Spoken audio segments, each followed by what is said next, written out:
Ano yung kabanatuan. Pero gusto ko kasi bago magbayaran, makita ko kung ano yung bibilin ko, di ba? Baka ba Igay na inyong kaka. na puti. Sabi nga niya dalawa raw yon, may itim. Sabi ko syempre mas priority ko yung puti. Keep visible kung ano yung mga dapat ano yan, di ba? Basta gusto ko lang parang gwapo siya, quality, lahat all stock, hanggat may mating nga, gano'n. Mahirap doon interior. Yun nga interior talaga. Interior talaga. Pero matitino pa ba dashboard ng mga EP? Nakakakuha naman kami sa mga katay, matitino ka. Okay. Ito, mamaya silipin mo boss. Matino naman yung kinatay namin. Actually, bumili ko ng isang buong BTI. BTI. Oo, para katayin. Para sa papeles, sa mga left hand parts, mas makakatipid ka eh. Pag binili mo ng buo, Oo, tsaka mo siya kakatayin. Kesa yung iisa-isain mo, hindi, mas mapapamahal ka eh. Tsaka yung pag binili mo siyang buo, lahat ng kailangan mong panlip, ultimo wiring, ultimo mga aircon lines, Nandun. Oo nga. pati mga tornilyo. Pati mga clip, no? Oo, pati firewall insulator. Oo nga, tama, no? Wala ka nga hanapin. Magkano ba isang buo, BTI? Siguro, Yung maayos pa ha? oo, mga 100. 100. Bilihin mo na lang mga, kung makakabili kang shell na may bumper hood na, nung EK9, bilihin mo mga 98 model pababa na BTI para mura presyo. Pero kung gusto mo, gagamitin mo rin yung hood, fender, headlight, bumper ng pang SIR body, yung 99-2000, bumili ka na nung BTI na 99-2000. Depende kasi sa magiging makukuha mong shell eh. Katulad nung, pag binili mo yung BTI na 99, tapos shell alone lang ng EK9 yung nakuha mo, magagamit mo hood, fender, bumper, headlight. Okay. Magagamit mo siya lahat. Kasi 19 SIR look na eh. Yung 99 look na eh. Depende rin sa ano eh. Kailangan medyo kabisado mo rin yung Alam pyesa-pyesa ko boss nga, eh. meron pa akong makina ng FD. R2, di ba? Ay, ano ba? R18. R2, R18. Meron pa ako eh. Pangit yun boss eh. Gusto ko lang kabit sa owner. Kaya alam mo kung hindi pero pwede. Ano yun eh. Hahanapan mong tranny na rear wheel. Yun nga. Kasi front wheel yun. Front wheel eh, no? Pero may gumagawa ng owner ngayon na front wheel. Ganon. Meron. Tama, meron pa ako sa bodega. Oo, tinabi ko, sabi ko gano'n. Kakabit ko na lang sa owner. May gumawang owner na ano eh. Skeleton type. B16 ng makina. Si Rons. Alam ko si Rons. Taga saan yan? Dito rin sa norte, si Ron Suson yung nagmumotor-motor. Yuson, oo. Rons ba, Renz? Rons. Rons? Oo. May kilala ko Renz Yuson, no? Yan, nagse-set up din sila. Mga drag bike. Mga two-stroke na drag bike. Ayan, yung ano. Dating ano yan, slalom, ano tong laro nila. Tsaka yung autocross. Parang bumuo sila nung skeleton type na owner. Ang makina B16. Front wheel. Sarap din, you know? Magastos na hinahanap-hanap ng katawan natin, no? Oo. Iba pa rin ang autobus eh. Siguro 50% ng mga lalaki. Tama. Sa auto eh. Lalo na ako, magastos ako. Gusto ko, may barel, may motor, may auto po dyan. Kaya nagagalit na misis ko. Ako, nakasawaan ko na lang din yung motor kasi nga hindi convenient para sa akin. Hindi Sa way of living mo, lifestyle mo, sa trabaho mo, di ba? Oo, tama nga. Luluwas ka, marami kang dalang gamit. Pag nagmotor ka, wala kang maisakay. Katulad nun, nag-big bike ako, galing ako Las Piñas, uwi kong Bulacan. Pag may tumawag sa'yo, hindi mo masagot. Oo, tama. Ito lang munang gamitin ko, sir, yung tester ko, ha? Nagkakarga pa yun sa'yo, mahirap i-interrupt eh. Okay, good day mga ka-airsoft. Good day mga ka-bigman, no? Mga ka-airsoft, dapat pahinga na tayo ngayon pero may mga humahabol pa eh, no? Mamaya meron pa akong isang big time na politikong client from Pampanga. Inaantay ko pa, no? Okay, pero sa ngayon, meron akong ka-airsoft dito, si Sir Henry Chua o Santa Maria pa rin kayo. Okay, no? Okay, ito na yung unit niya.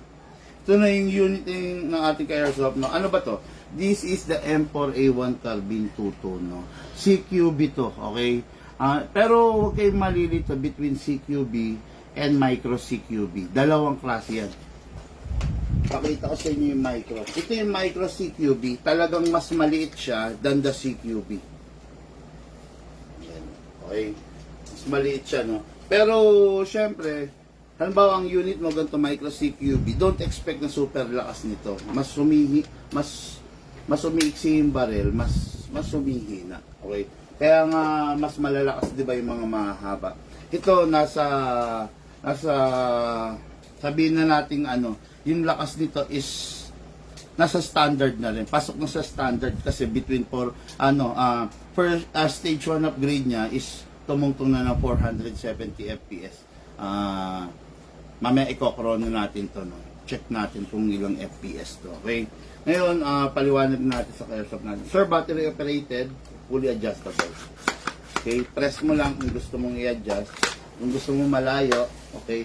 Pero kung gusto mo mas nakafocus ka, huwag mo nang i-adjust. Ngayon, instead of para malagay natin yung battery, instead of pressing, hatakin pa. So. Okay, then dito ipa-plug yung battery. This is the battery. Lifespan ng battery, 2 years.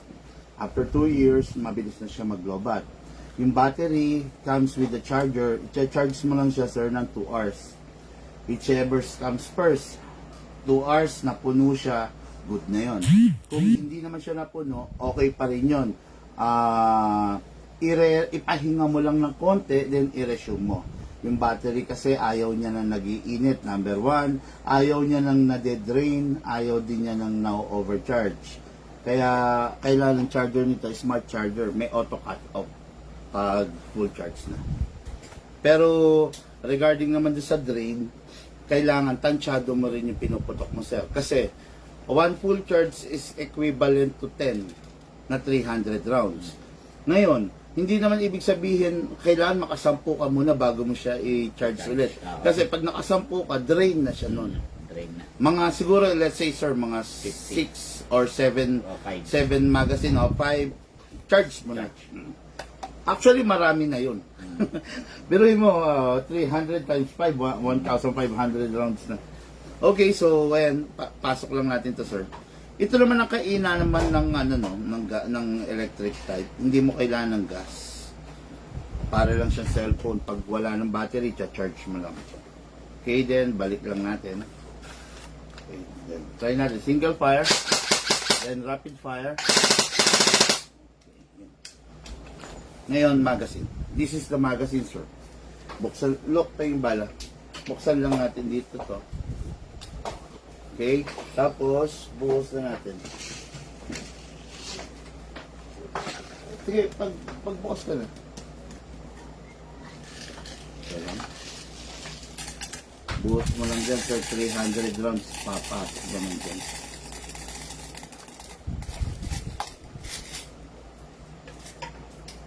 Okay.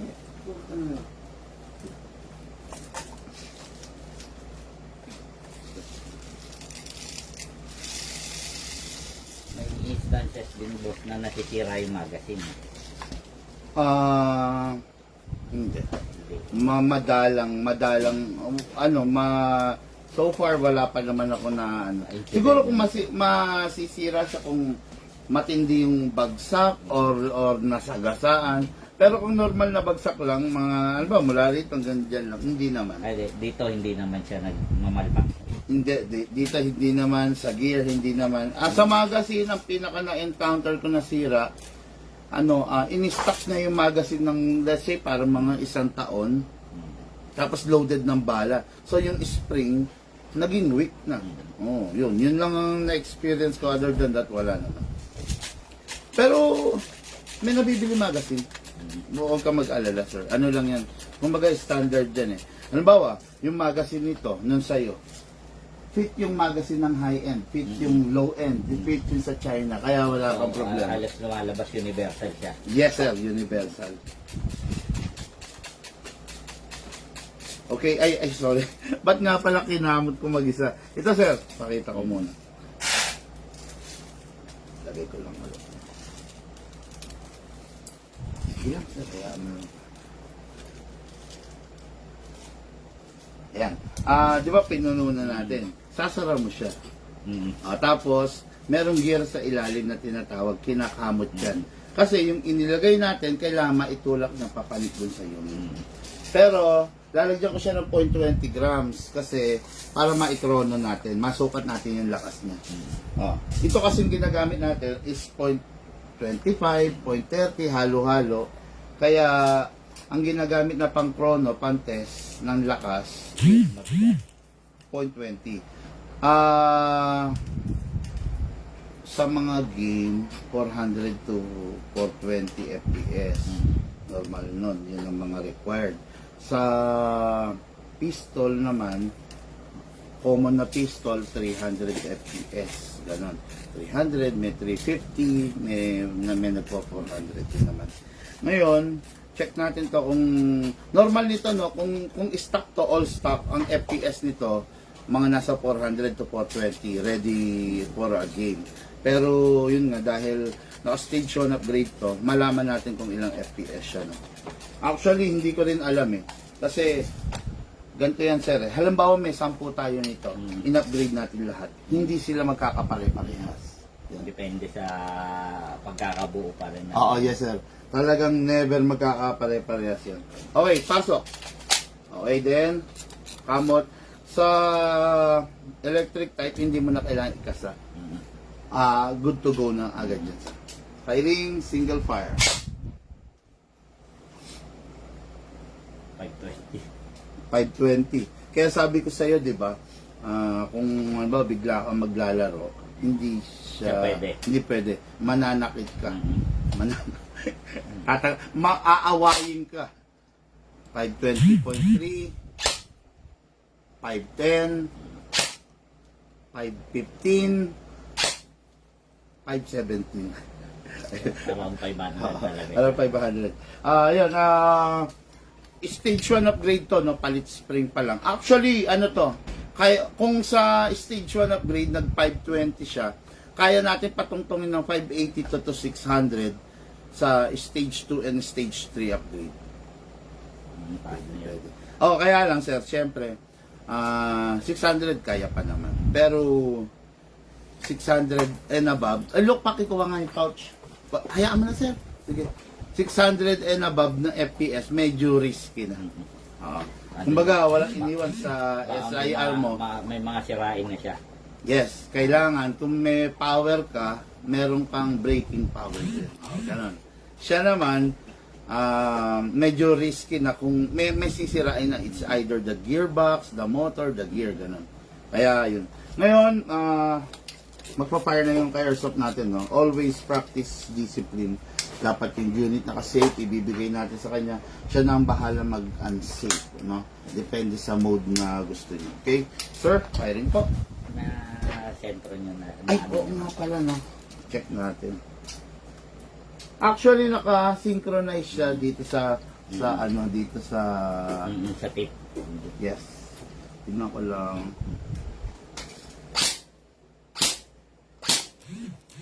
Okay, 6 o'clock dapat. Kailangan ibaba yung ilaw, no?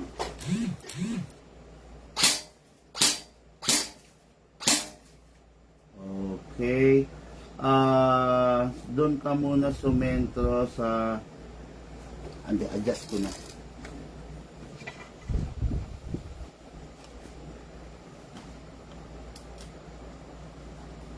Maraming ikot din. Hindi naman. Depende, tansyahan lang. Sir.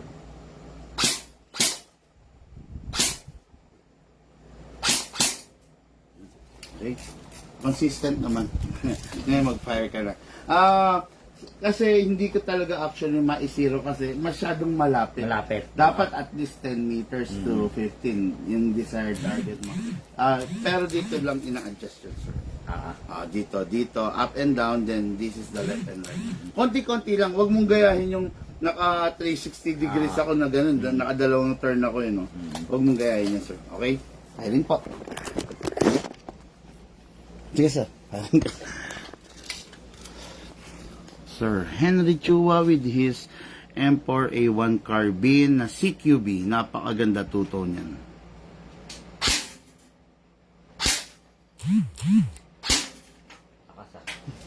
Ayos na, sir. Try mo yung rapid fire, sir. Pitik-pitik, sir.